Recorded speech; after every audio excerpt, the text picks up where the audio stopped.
Hall of Famer born and raised in Cohoes, George Davis made his mark in Major League Baseball in the late 1800s.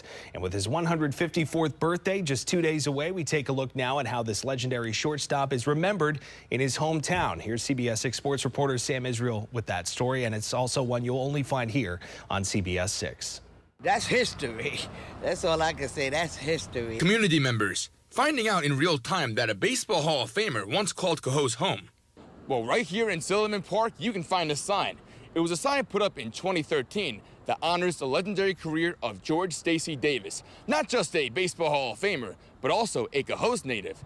And it gives a glimpse into his early life growing up in Cohoes in the 1800s, as well as his storied career to the majors. It's definitely a point of pride for the city because, I mean, we're sort of a small town and we don't have all that many famous people coming from the cities. Meet George Davis, one of the best ball players that you've probably never heard of, but whose legacy in Cohoes still lives on today. Davis's career spanned 2 centuries, from the late 1890s to the early 1900s. Growing up in Cohoes in the 1870s as children of Irish immigrants, Davis's family worked as shopkeepers and mill workers. They were hardworking people and they came from humble backgrounds, so I think he put that work ethic to use in his baseball career. The Cohoes native went on to become one of the greatest shortstops of his era. Over his nearly 20-year career, Davis amassed over 2,600 hits and finished with a .295 batting average. He also won a World Series with the Chicago White Sox in 1906. And it wasn't just his stats that made him special, but his leadership,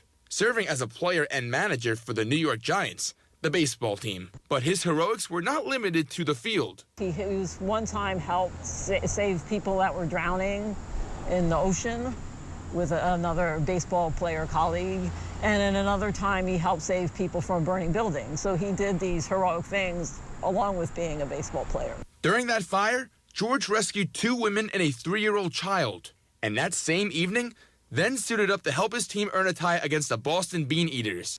Despite his accomplishments, it took nearly a century for him to be inducted into the Hall of Fame. But thanks to the advocacy from local historians, Davis was finally sent to Cooperstown in 1998. Long storied career, 1890 he got into the league, got out of the league in 1909.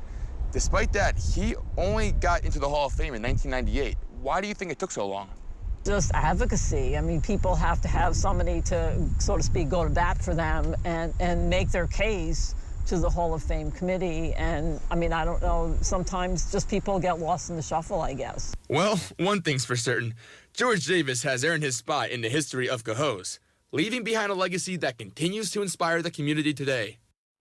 JT, this is such a fun story to do. And the Spindle City Historical Society is going to honor the native with actually George Davis shirts. And they're also looking into naming a field after him as well. Good stuff. And I know we mentioned it at the top, but George Davis's birthday is coming up soon, right? That's right. This Friday, he's actually going to be turning 154 years old, August 23rd. Born, of course, in 1870, so plenty of history there. All right, from Cohoes to Cooperstown.